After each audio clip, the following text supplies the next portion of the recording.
우리 지역의 시사 이슈를 쉽게 풀어 이야기하는 시간 시사토크, 아나운서 김문정입니다.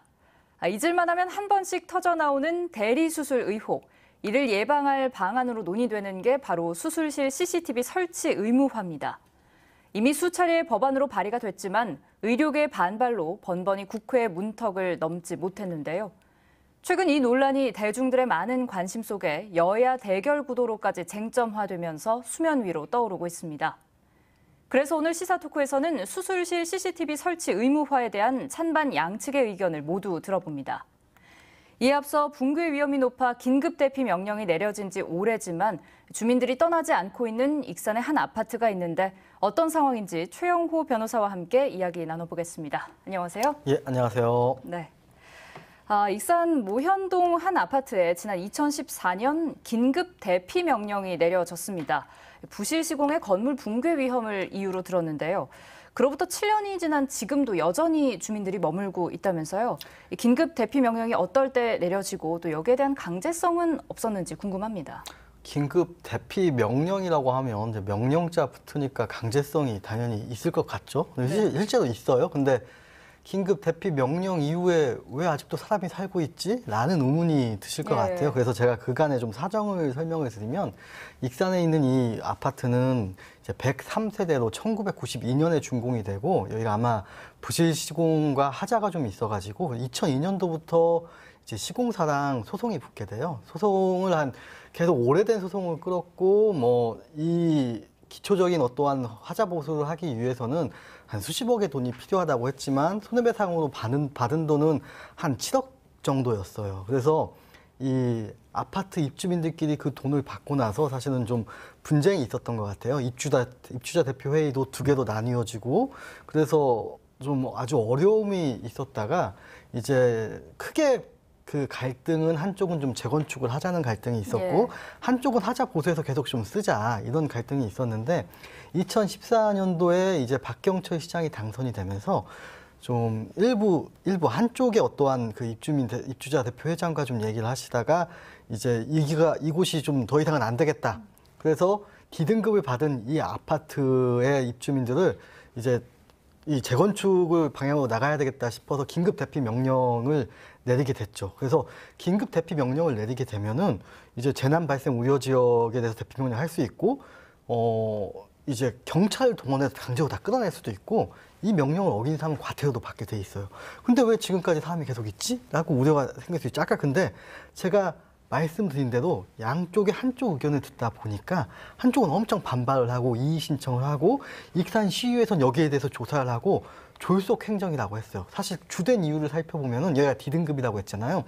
건축물은 A부터 2등급까지 있는데 우리나라에서 긴급 대피 명령이 이루어진 거는 2등급 아파트, 40~50년 된 아파트가 아니라 건축물에 대해서 이 익산 이전에 딱 3차례만 있었어요. 그러니까 이게 D등급을 받았다고 해서 무조건 긴급 대피 명령이 내려진 건 아니네요. 그리고 D등급이라고 하는 거는 하자 보수를 통해서 쓸 수 있다는 의미거든요. 그래서 긴급 대피 명령이 과했다.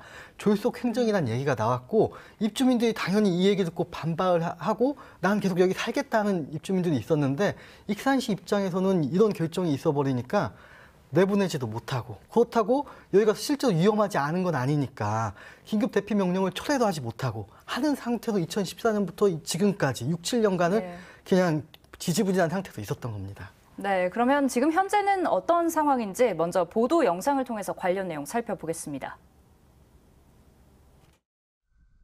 1992년에 지어진 익산 우남 아파트입니다. 2002년과 2014년 2차례 안전진단 결과 D등급을 받았습니다. 익산시는 붕괴 위험이 높다며 2014년 9월 아파트 주민들에게 긴급 대피 명령을 내렸습니다.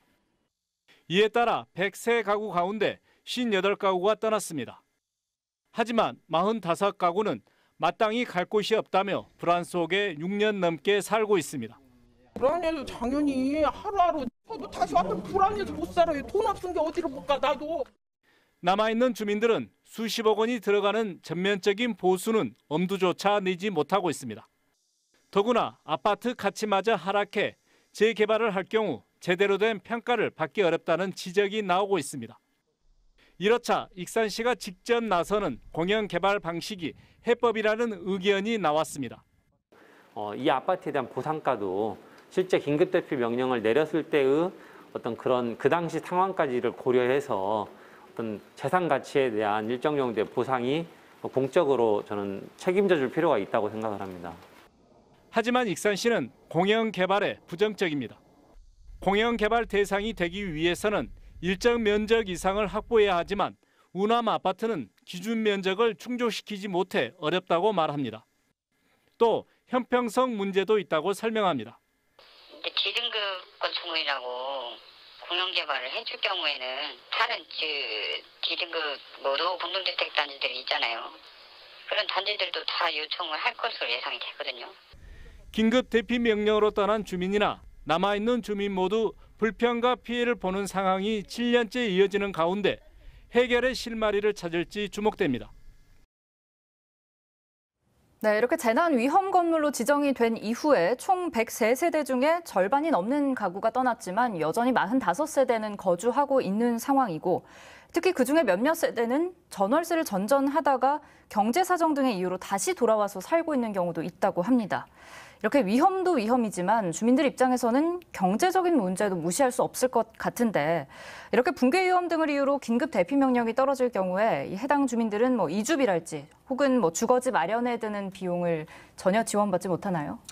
정해진 비용이 있는 건 아니고 지자체의 사정에 따라서 예산 지원이 되는 거고 2014년 당시 이제 익산시는 이주비 120만 원, 그다음에 3천만 원에 대해서 절이융자를 지원하겠다라고 했었습니다. 그럼 혹시 주민들의 노력으로만 이렇게 D등급을 B나 C등급으로 올려서 이 긴급 대피 명령을 해제한다거나 하는 거는 아무래도 어렵겠죠? 그러니까 수리비가 너무 많이 나오는 거죠. 그걸 감당할 수 있을 정도도 되지도 않고 그리고 세대수가 많지가 않잖아요. 그리고 세대수가 많아서 똘똘 뭉쳐서 하면 되는데 일부는 이걸 반대하고 일부는 보수를 하자고 하고 하니까 그게 이루어지지 않는 겁니다. 네, 한편으로는 아까 변호사님도 말씀을 잠깐 해주시긴 했는데 익산시가 너무 성급하게 결정을 내려서 주민들이 재산권을 잃고 또 매매도 안 되는 이런 상황까지 오게 된 게 아닌가 싶은데요. 아마 이제 그 공영 개발을 말씀하시는 분의 입장도 시에게도 일부 책임이 있지 않느냐. 그래서 시가 좀 책임지고 이걸 해결을 해야 된다는 좀 취지이신 것 같아요, 보니까. 왜냐하면 긴급 대피 명령으로 인한 손해도 이제 배상을 해야 되는 거 아니냐.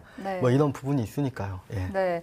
그래서 말씀하신 대로 최근 이 해결책으로 제시가 된 게 익산시가 직접 나서서 공영 개발을 하는 건데 보도 내용으로 봐서는 시에서 난색을 표하고 있는 모양입니다. 전혀 그럴 가능성이 없다는 입장인 것 같은데요. 시가 결정을 하면 진행은 될 수 있겠지만 양쪽 측면은 다 이해가 되는 부분이 있는 것 같아요.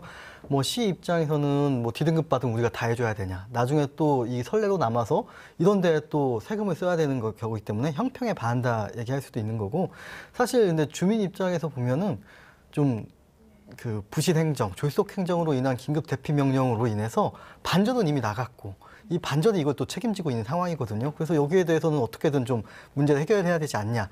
사실 양쪽 측면에서 누구 하나에 손을 들기 좀 어려운 입장인 것 같습니다. 네, 주민들의 생존이 달린 위급한 문제인 만큼 빠른 시일 내에 합당한 방안을 찾아서 이제는 좀 주민들이 안전하게 머무를 수 있는 공간을 되찾길 바라겠습니다.